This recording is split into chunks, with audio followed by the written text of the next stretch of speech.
Yung maliit, yung mga tumataas. Ayan, hold on. Mag-ano lang ako.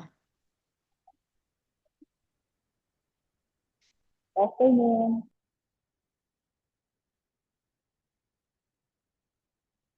How about now?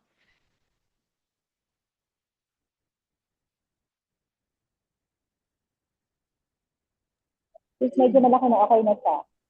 Okay na siya. Hmm.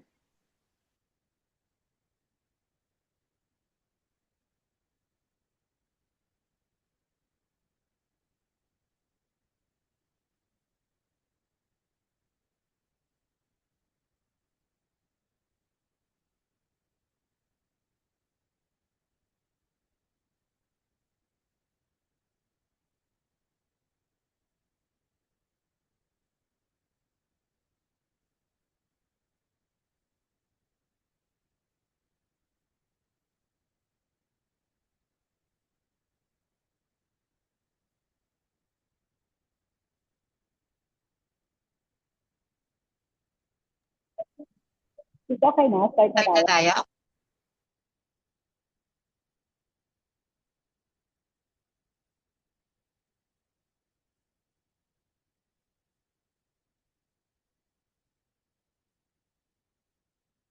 Sige sis, start na tayo. Good afternoon everyone. Merry Christmas.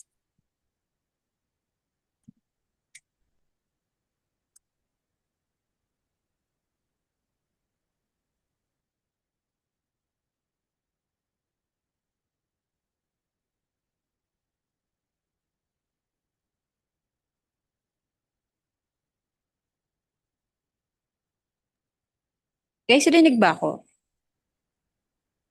Sis, rinig mo ako? Okay. Yes, yes. Rinig, rinig. So we start? Sis, hindi ka namin naririnig. Ako ba? OMG. Wala kang volume. Hello, hello? Can you hear me? Hello? Wala sis. Hold on. Ay, ako ba? Hello? Ay, Hello? okay na. Hello, naririnig? Okay na, sorry. Ako pala. Ako pala, Sorry. sorry. Okay.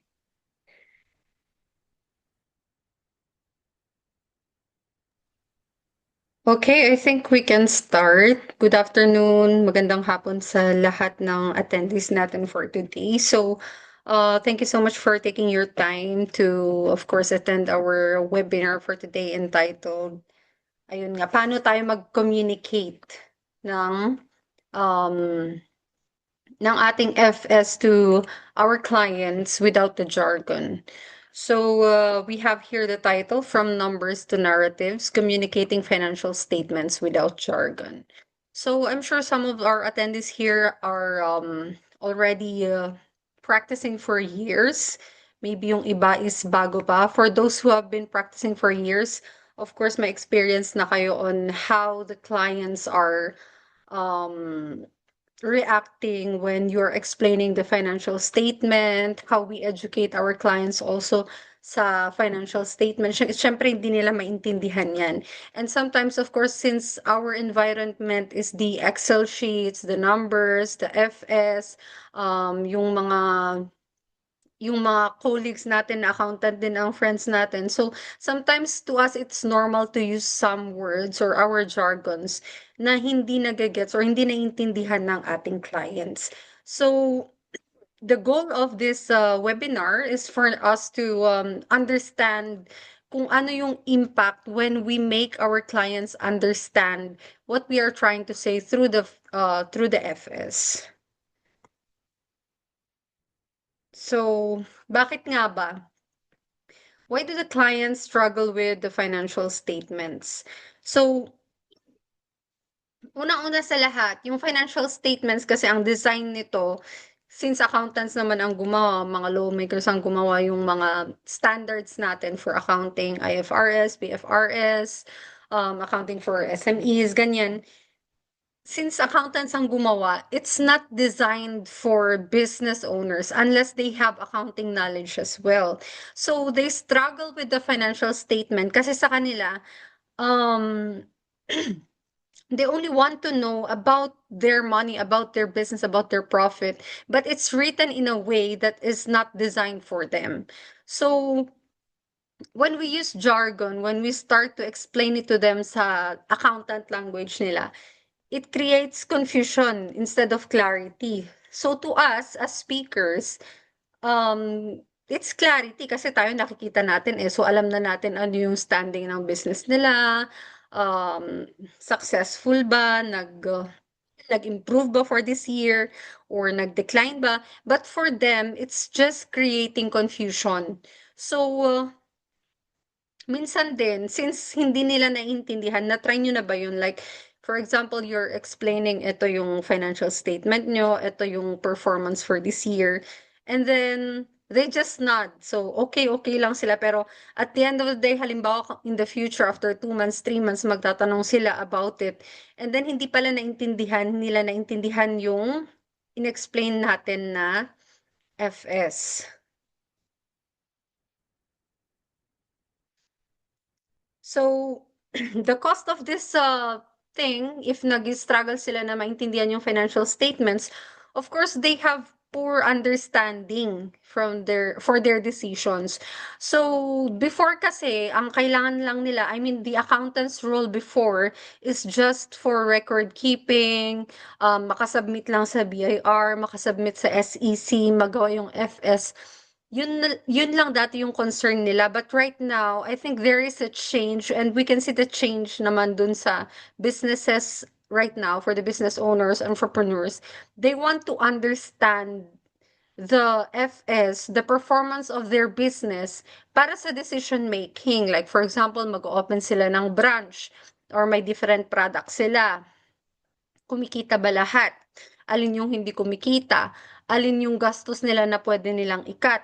Saan napupunta yung pera nila? So, those are the important things na kailangan nilang pagdesisyonan. And the FS is a good basis in making those decisions. But unfortunately, when they do not understand it, they cannot use it to create the best decision for their business.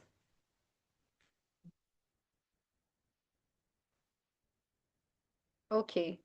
So what's the real cost of a jargon? So when we're using jargons, there is misaligned expectations from our clients. So iba yung gusto nilang malaman or iba yung expected nila na may explain natin sa kanila dun sa nare-receive nila na explanation.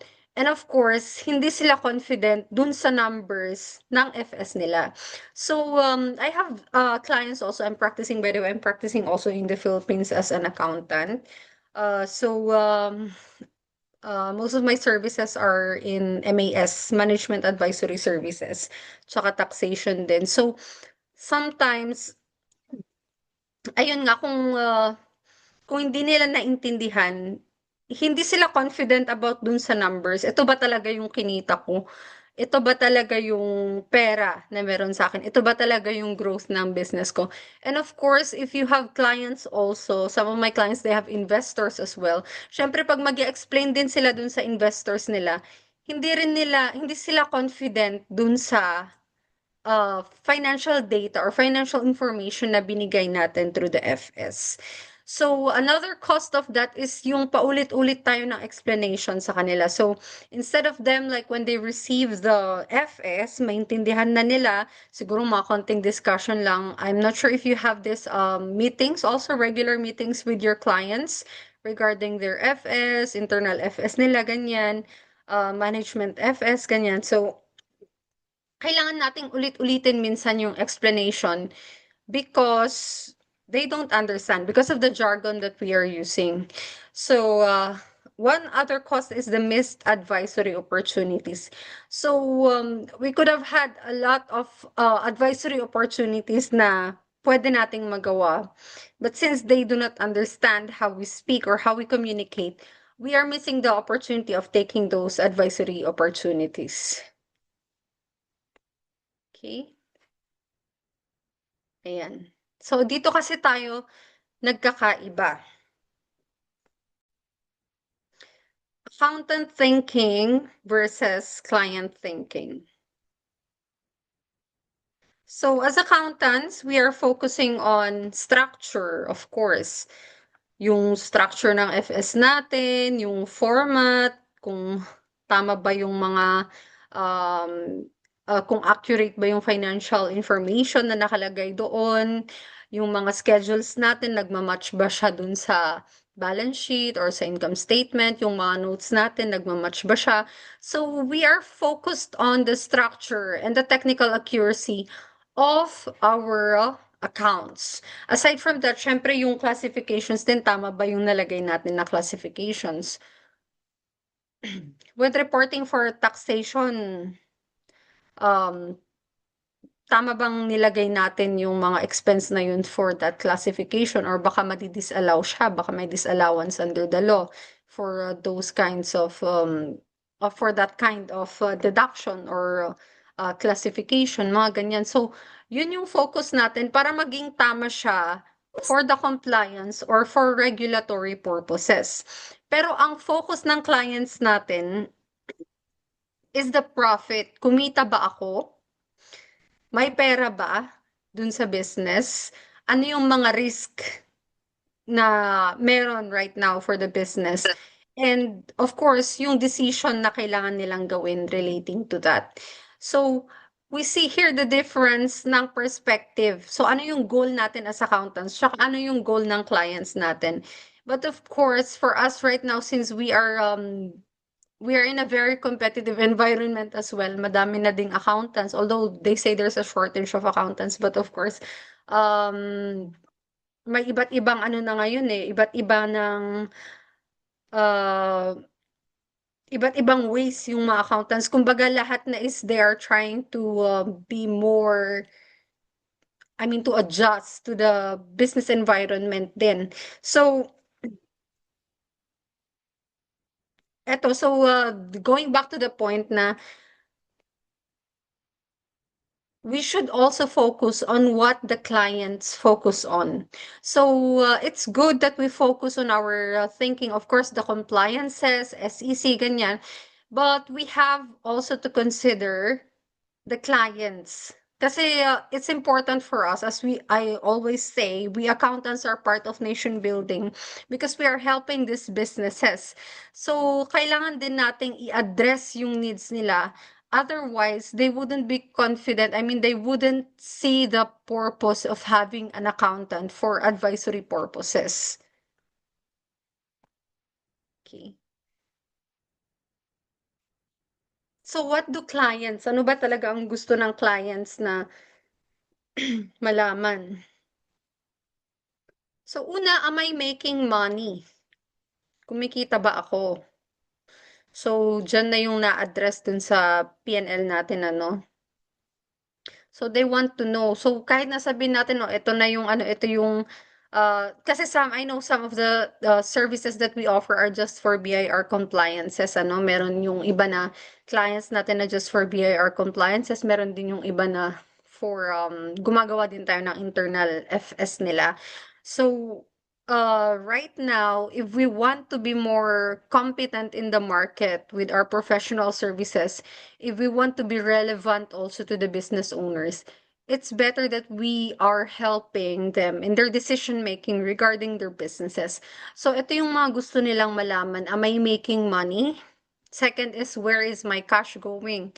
Saan yung pinakamalaking gastos?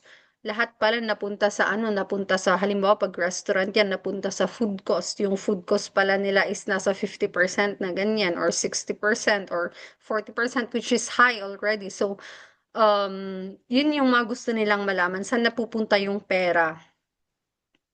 Third, can I afford this decision? Like, for example, mag-open sila ng branch or mag-add sila ng menu, ganyan, or mag-add sila ng tao or some other decisions that will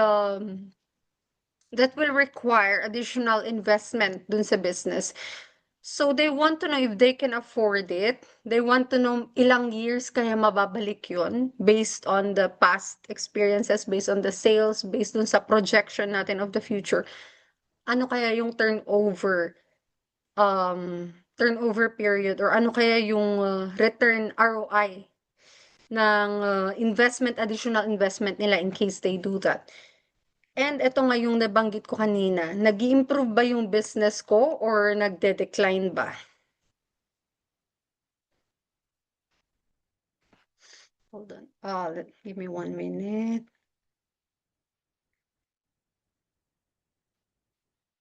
Ayan.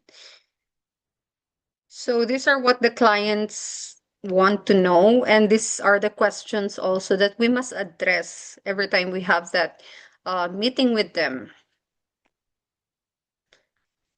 So, eto nga, paano ba natin i-explain sa kanila? So how do we explain the balance sheet and the income statement in plain language?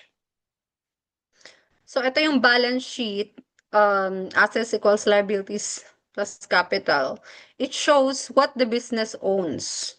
Ano ba yung pag-aari mo? Ano yung lahat? What do you own? That is the asset. Yun yung, so sasabihin natin sa client, ito yung pag-aari ng business.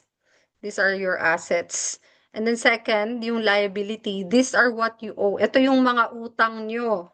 Ito yung mga kailangan yung bayaran. So kasali na dyan um, yung mga rent nila, ganyan. O paano nyo i-explain ang ROU sa client, right of use liability. Anyway, so yun nga, kasi nakakontrata siya, di ba? Like, sige, let's make that example, yung ROU. Paano natin i-explain ang ROU?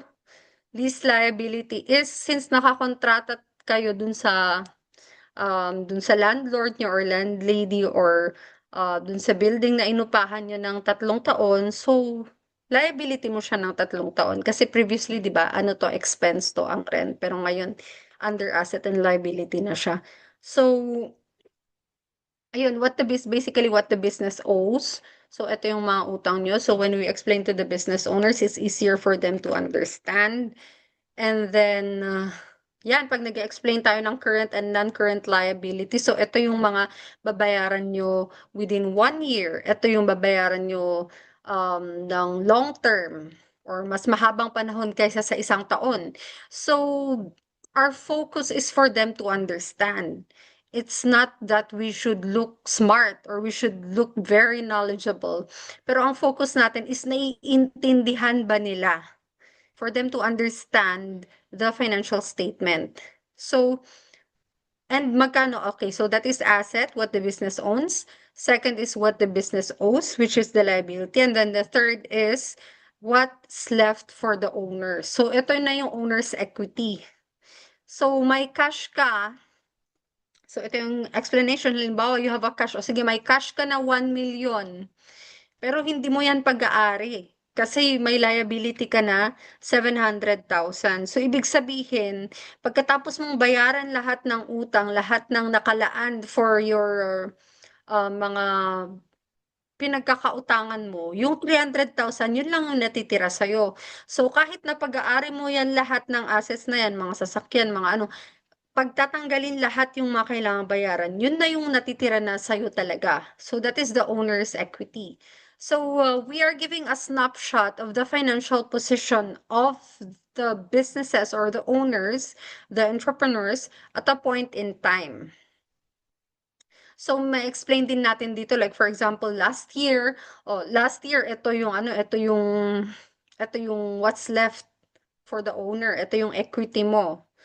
And then this year, tumaas siya. So, ibig sabihin, tumaas. Tumaas siya. So, ibig sabihin, it's good for you. Ganyan. So, pwede rin na tumaas nga yung cash. Pero yung equity mo bumaba naman. So, ibig sabihin, ang dami mong pinagkautangan this year, ang dami mong liabilities this year compared last year. So, mas madali natin siyang may explain to our clients kapag we go in their, how they understand things rather than we explaining on, on our jargon. Okay, so that's for the balance sheet. Next is the income statement. So, ito naman, ano naman ang ini-explain ni income statement? Paano natin sasabihin yan sa client? So, Itong income statement po, dito po natin malalaman kung did you make money or did you lose money? Kumita ba kayo? Profit ba kayo or loss? Saan galing yung pera? Sis Lara, Or- nag-share ka ng next slide. Ang nakita namin balance sheet and income statement pa rin. May slide ka Yes, pa bang yes. iba? Nasa income statement pa ako. Nasa income statement pa ako. Okay, Sa okay. baba. Ayan, so you see here, dito sa baba, ayan yung income statement. So, where did the money come from? And then the next is where did the money go? So, where did the money come from? Yan yung iba't iba. Halimbawa kung may iba't ibang revenue streams yung business. So, ito yung galing sa department na to, ganyan. Ito naman yung galing dito. Halimbawa kung construction, no? Ito yung gravel natin, ito yung ready mix, ito yung ibang materials, ganyan. And then, where did the money go? So, saan siya napunta? So, natin ini-explain, halimbawa um, yung mga analysis natin, like vertical analysis, so 100% will be the revenue, tapos ilang percent, so out of yung na-receive nyo from the customers na 1 million, 50% dyan napunta dun sa mga materials, o sa purchases nyo, and then 30% napunta sa renta, mga ganyan. So, dun na natin na-i-explain isa-isa saan napunta yung pera nila, saan napunta yung mga pumasok, kasi sometimes yun yung ano ng clients, like may sales naman, okay naman yung sales nila, pero hindi nila alam bakit walang natitira. So, dun natin may explain sa kanila kung bakit ganun yung nangyayari na walang natitira kahit ang taas ng sales nila. And then, what is driving profit or losses? So, ito yung mga significant decisions na halimbawa, kung masyadong malaki yung renta nyo, dapat ang renta is uh, kung magrenta kayo, dapat yung revenue is 5 times ng rent, ganyan. Pero ito, 50% na ng revenue yung renta eh. So, yung kinikita nyo, napupunta na lang sa renta, ganyan. So, kung makapag-find kayo ng other location na mas mababa yung renta, it will be beneficial to you. Pero tignan din yung market doon. Like, for example, nag-change nga ng location, mas mababa, pero less accessible naman dun sa regular customers nila, ganyan. So, the income statement, we explain to them ano yung meaning ng income statement na yun. Okay, next one. Cash flows. Ito naman sa cash flows, ito, yung sinasabi ko kanina, bakit parang ang tight ng cash despite the profit? Paano yung pagpasok at paglabas ng pera? So, minsan pwede na nating ipasok dito yung mga yung mga ibang relevant na ratios natin. For example, turnover ng AR, ganyan, accounts payable, ganyan. Halimbawa, yung sa cash flow nyo, kasi ang bagal ng pagkolekta nyo eh. Kaya parang feeling nyo tight yung pera kahit na kumikita naman, kahit ang laki ng profit nyo, ganyan.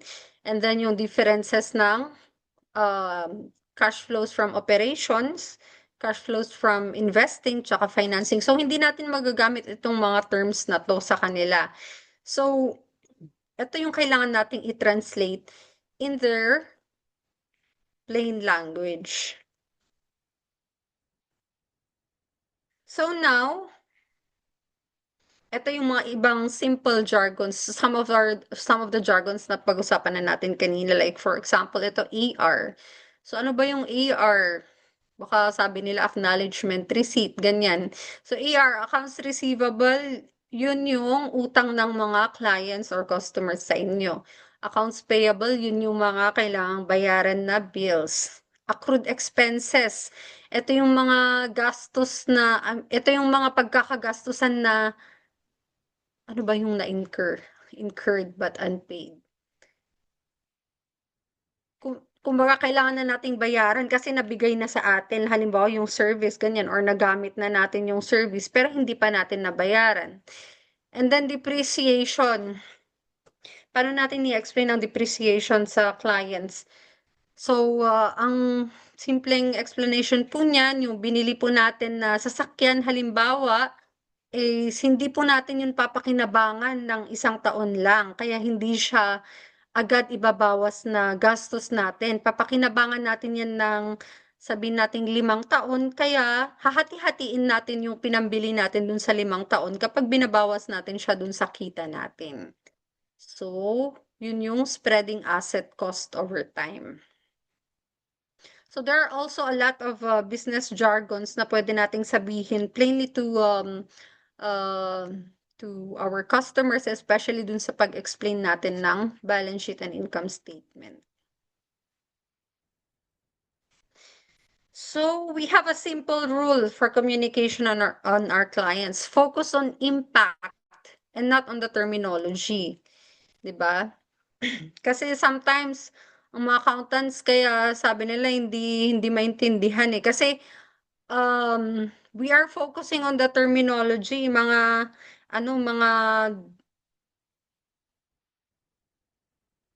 terms na kumbaga sa kanila is complicated. Pero hindi natin nami-meet yung needs nila.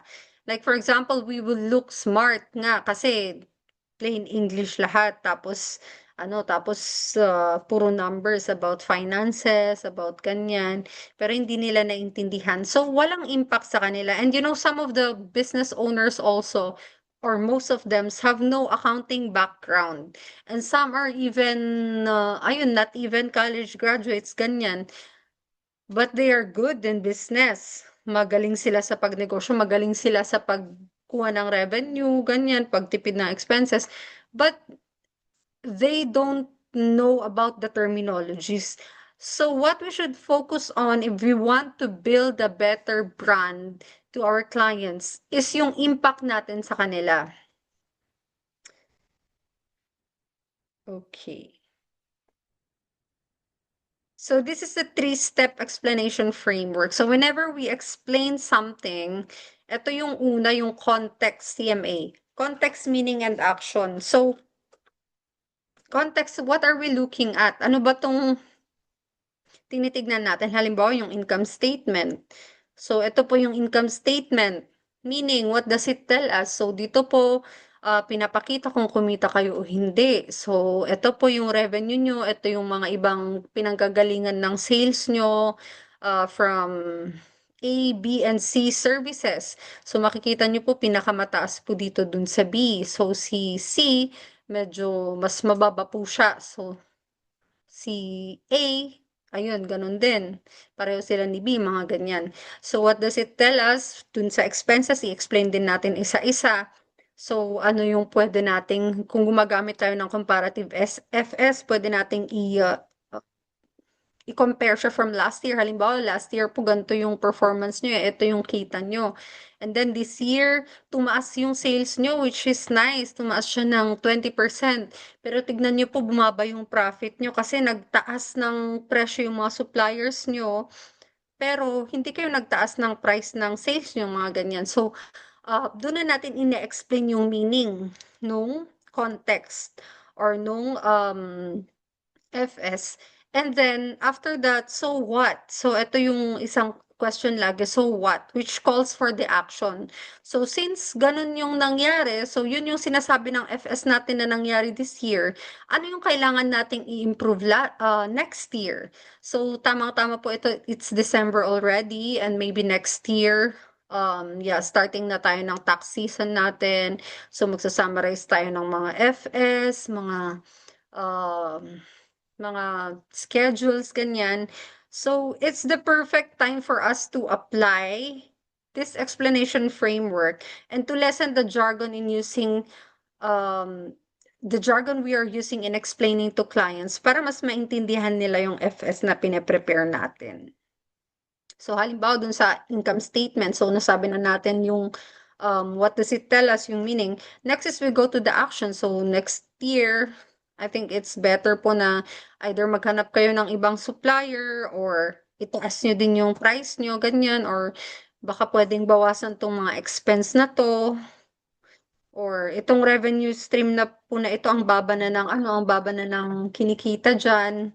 Kung mafo-focus po natin dito sa isa, mas tataas, mga ganyan. So, we should give them recommendations on what they should do next year or in the next accounting period.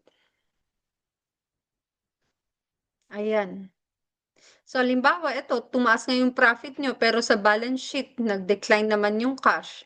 So, ibig sabihin, nakakabenta kayo, pero ang bagal ng collection nyo. Or, yung mga expenses nyo, yung mga binabayaran nyo sa suppliers nyo, baka pwede namang pakiusapan nyo sila na may terms dapat. Kasi 'di ba yun po yung rule natin na as much as possible yung accounts payable, pinapa-extend natin. Ayan. So, action, improve accounts receivable or adjust the spending of the business. Ayan po. So, ano ulit siya? Context, meaning, and action. CMA. So, ito na yung sinasabi ko po kanina. We should start to shift from being reporters to advisors. So, yung reports po, they tell us what happened. So, ito po yung sanay ang mga accountants dito eh. Yung sinasabi natin, ano yung history. Magaling daw yung mga accountants magkalkal ng history. Ayan, so, ayan yung reporting. So, it tells us what happened. Hold on lang po saglit.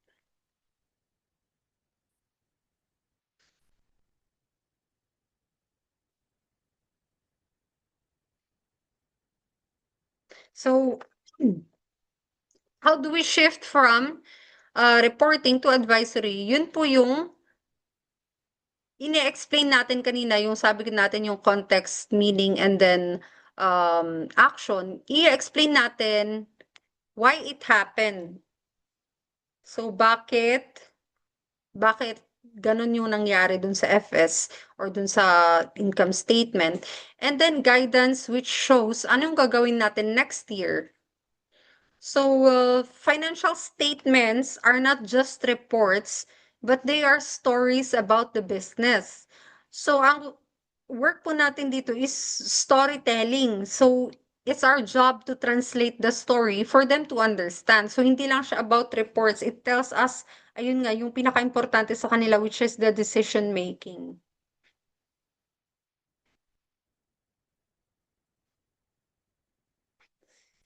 Ayan.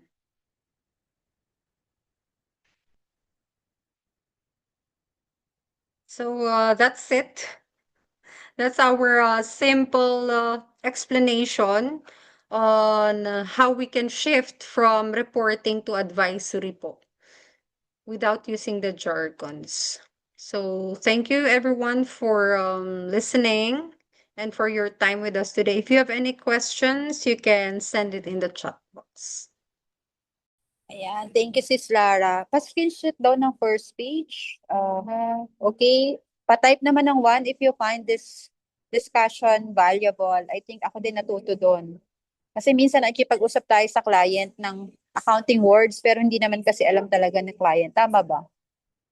So we will try to translate those simple, layman's terms sa kanila kasi para magkaroon tayo ng best experience sa client. And tama ngayon sabi ni Mrs. Lara talaga. By the way, connect kayo sa LinkedIn kay Lara. That's her name. Sa LinkedIn para keep in touch kayo sa kanya kasi she's a CPA here in the Philippines. Member din ng PICPA. If you're a PICPA member, please reach out to her. And then, ayun, napaka-valuable ako natuto dun sa sinabi niya na yun. And then, advisory talaga ang target natin. Hindi lang tayo basta bookkeeper accountant. Some of the clients now want a higher level of advisory, yung talaga strategic approach, not just encoding numbers. So, para mas mataas tayo makapag-charge and then maging valuable tayo. Yes, recorded siya. I-record ko siya sa YouTube. And yeah, and of course, for those to umattend, may binigay akong cheat sheet kanina. And if you want to have more cheat sheet with us, attend lang kayo ng mga free webinar. Ipopost ko yung link ng WhatsApp kasi minsan doon ako nagpo-post ng mga link ng webinar. And as you all know naman, ano tayo ngayon? Affiliated tayo ko Automate. If you're familiar with Automate, I can share my screen. So, Lara and I are teammate in here in the Philippines. So, hold on. I'll show you yung, sorry, nakaano na ako sa phone sa labas. But anyway, this is the sample, tawag dito, window ng Automate. If, as you all know, this Automate is a Singapore software na kinikater ngayon yung local to solve the problem of accountants and business owners. So for those of you, pwede nyo siyang i-avail or trial muna. So just recently, we cut the cost for you kasi we have discovered that some of you, sino ba dito mga freelancer? So we have discovered that if you're a freelancer, normally you're just filing your taxes na manual, di ba? And then you have client US AU.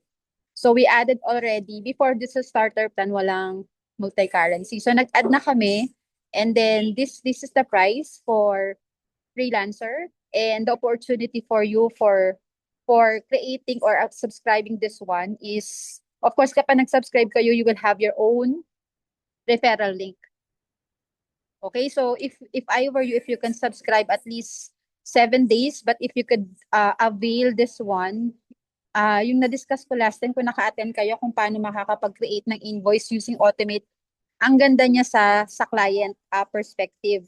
So, na-discuss ko to sa previous webinar. I think naka-upload to sa YouTube ko. You can check the Yan Labonete YouTube. Nandun yung creation ng invoice. Hikita nyo mas mukha siyang formal than using Canva.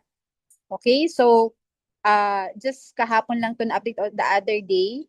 And the good thing about this one is meron kayong Lara, makakapag-share ka ba ng screen na for example, freelancer sila na makakapag-rate sila ng 1701? Parang wala akong features dito. So para mas ma-appreciate nila yung features nito for those of freelancers. Sige, para mas makita nyo yung ano. Hello. Wait lang ha.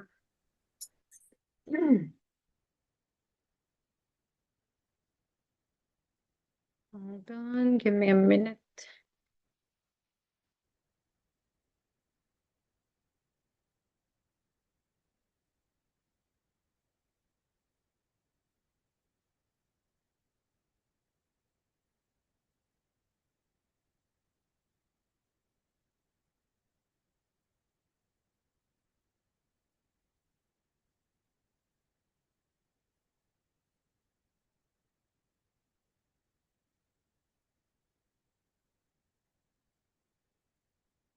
Hello, sorry, hindi ako makalogin.